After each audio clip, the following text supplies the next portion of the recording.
Eto na nga mga chong, marami tayong basketball updates. Barangay Ginebra, possible na makarap ang Magnolia Hotshots sa Manila Clasico Quarterfinals. LX Road Warriors sa habol sa Quarterfinals. Robert Bolick may mensahe sa Barangay Ginebra. Ngayong araw nga mga chong ay magkakaroon ng rematch ang Barangay Ginebra at LX Road Warriors. At napaka-importante nga ng laro na yan, lalong-lalo na dito sa kupunan ni Robert Bolick dahil dyan nga nakasalalay yung kanilang pag-asa na makapag-advance sa quarterfinals. Dahil pumapalag pa nga rin at nakikipag-agawan sa number 4 slot ang Blackwater Bossing matapos nilang itumba ang San Miguel kagabi. Kaya naman, ayon nga sa naging latest interview dito kay Robert Bolick, ay napaka-importante raw ng kanilang laro kontra Barangay Ginebra. Makikipagpalitan nga raw ng mukha itong si Robert Bolick, makuha lang ang panalo. Dahil dyan nga raw nakasalalay yung kanilang pag-asa na mag-advance sa quarterfinals. Dagdag pa ng nasabing gwardya ay hindi nga raw yan magiging madali para sa kanyang kupunan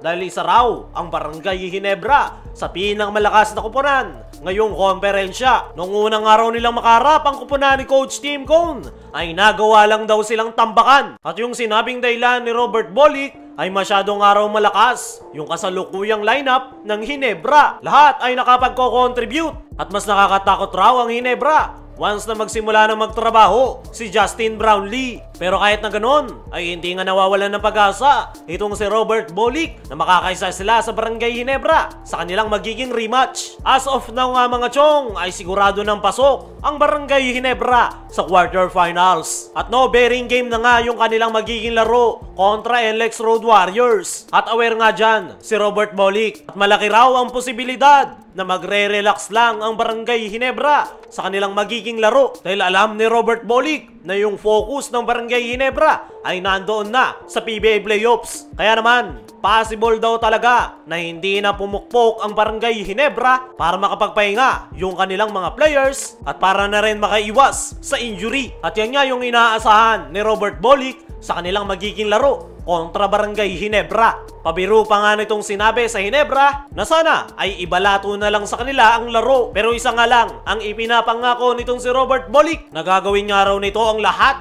para makuha ang panalo at matulungan ang kanyang kupunan na makapag-advance sa quarterfinals. Para sa akin mga chong, ay possible na mangyari yung ine-expect na yan ni Robert Bolick sa kanilang magiging laro kontra Barangay Ginebra. Dahil panigurado, itatago na ni Coach Tim yung kanilang mga tactics at saka lang nila ilalabas once na magsimula na ang PBA playoffs. Pero possible rin na tumodo pa rin ng performance ang Barangay Ginebra dahil yan nga yung kanilang huling laro ngayong elimination round. Diyan nga sila kukuha ng momentum na magagamit nila sa paparating na quarterfinals. Kaya naman, 50-50 yung hinihiling nitong si Robert Bolick sa Barangay Ginebra. At dumako naman tayo dito sa kabilang balita. Barangay Ginebra, possible na makarap ang Magnolia Hotshots sa quarterfinals. Matapos matalo ng San Miguel Beermen kagabi kontra Blackwater Bossing, ay umangat nga sa number 2 team standings ang Barangay Ginebra sa Group B. Napakalaki nga ng tsansa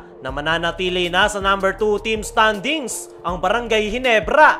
At kung mangyayari nga yan mga chong, ay malaki ang chance na Magnolia Hotshots ang kanilang makakaharap sa best of 5 quarterfinals. Yan ay kung mananalo ang Barangay Ginebra sa kanilang huling laro kontra LX Road Warriors at matatalo naman ang Magnolia Hotshots sa kanilang huling laro kontra Converge FiberXers. Ang inaakala nga ng lahat mga chong ay Meralco na ang makakarap ng Ginebra sa quarterfinals. Pero nagbago nga yan matapos matalo ang San Miguel Beermen. As of now nga mga chong, ay Magnolia Hotshots o hindi naman kaya Converge FiberXers ang makakarap ng Barangay Ginebra sa best of 5 quarterfinals. Didepende nga yan sa magiging bakbakan ng dalawang nasabing kupunan kung sino yung mananalo, ayon yung makakatapat ng Barangay Ginebra dahil sa bagong format ng PBA na crossover quarterfinals. Number 2 ang Ginebra, makakatapat nila yung number 3 position sa kabilang bracket which is ang Magnolia Hotshots o hindi naman kaya itong Converge FiberXers. Hotshots. At kung matatandaan nyo, sa naging latest interview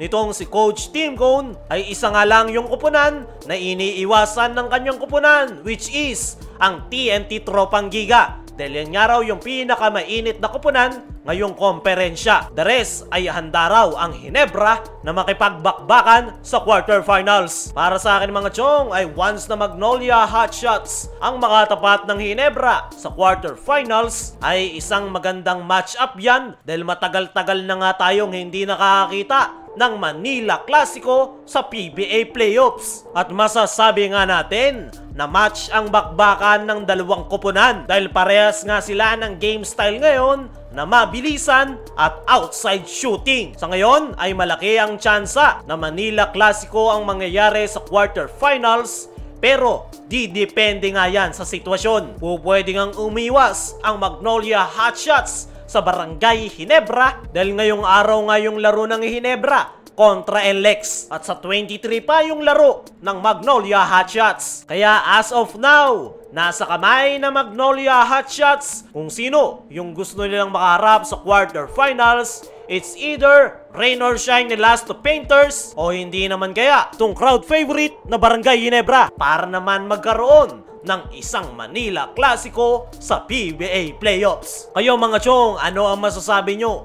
sa possible Manila Clasico sa quarterfinals? Maganda bang Hinebra o Magnolia Hotshots ang magtapat? Ano rin yung masasabi nyo sa hiling ni Robert Bolick sa Barangay Hinebra? I-comment mo lang dyan sa ibaba.